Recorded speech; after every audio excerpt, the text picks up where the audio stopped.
Hey there, Rednecks, Preppies, Redneck Preppies. It's me, the Redneck Preppy. How you doing today? Great? Good. It's no secret that the forces for gun control are on the march and have won battles. Up here in Canada, we lost the AR-15, VZ-58, and other rifles in 2020 due to the Liberal federal government. Just this month, they brought in a shadow gun registry, and we're expecting another piece of gun control legislation on May the 30th, the day that this video appears. In the United States, the Biden administration has made it no secret that they're slavering at the possibility of new bans and regulations due to the tragedy in Texas last week. We've already largely lost countries like Britain, Australia, and New Zealand to gun control zealotry. The natural response for gun owners in that kind of environment is to become, gun shy.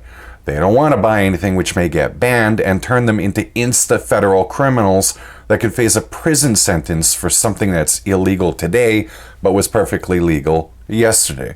So they'll often say, I'm not buying that, they're just going to ban it in a few months and I'll lose it, or I'll have to lose it in a boating accident. I can understand that sentiment, well, not the willful violation of federal law part, that's between you and your conscience, but spending good money on a firearm that could any day be banned.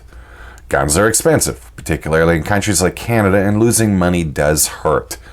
When Canada's federal government went on their then latest gun control rampage back in May 2020, I know gun owners who lost tens of thousands of dollars in an instant.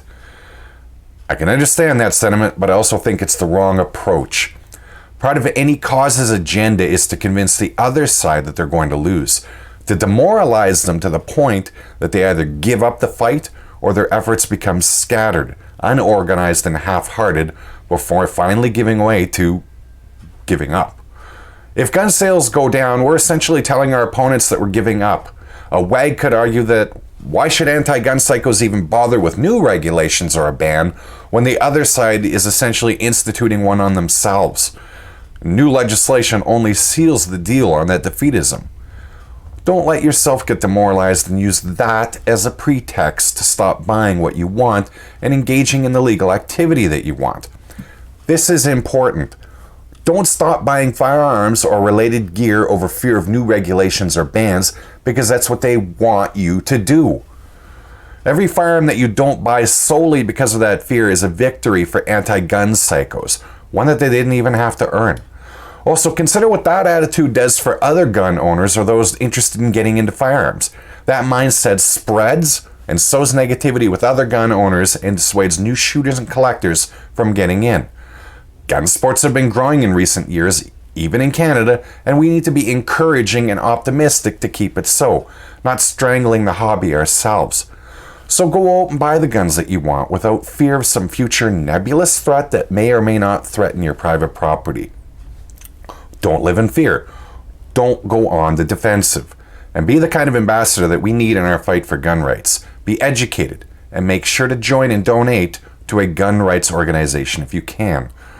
To steal terminology from our sad days, avoid the black pill. You never know what the future will bring. Up here in Canada, we were settled with a federal registry of all long guns, and we thought it was permanent. A subsequent conservative government, seeing it did nothing for crime reduction and was costing an enormous amount of money, dismantled it, and without any public outcry. Victories can happen even in places you wouldn't expect it. So here's what you need to do. When you find yourself being negative about the fight for gun rights, turn it around. Think of one way that you can advance gun rights where you live. Heck, even if it's just writing a letter to the editor of your local newspaper in response to a news story to spotlight your side of the debate. Do it! Volunteer something to a gun rights group. Money is always appreciated, time even more so. Get involved with the organization. You don't have to run for president. Just being the local lead in your community is plenty.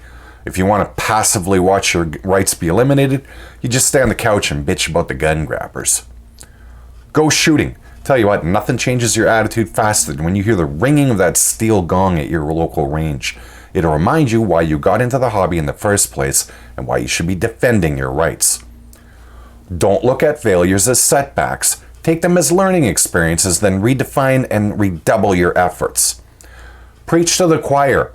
A friend long ago told me that it was the choir that often needed preaching to the most because they truly believed and sometimes suffered a crisis of faith when they saw the world around them go wrong. If you have friends who are demoralized about the state of gun rights, preach to them what they need to do. And finally, go buy another gun. You deserve it. At any rate, I hope you found today's video to be mildly entertaining and vaguely informative. As always, I hope your firearms collection only ever grows and remains untouched by anti-gun psycho governments. Take care, and bye-bye.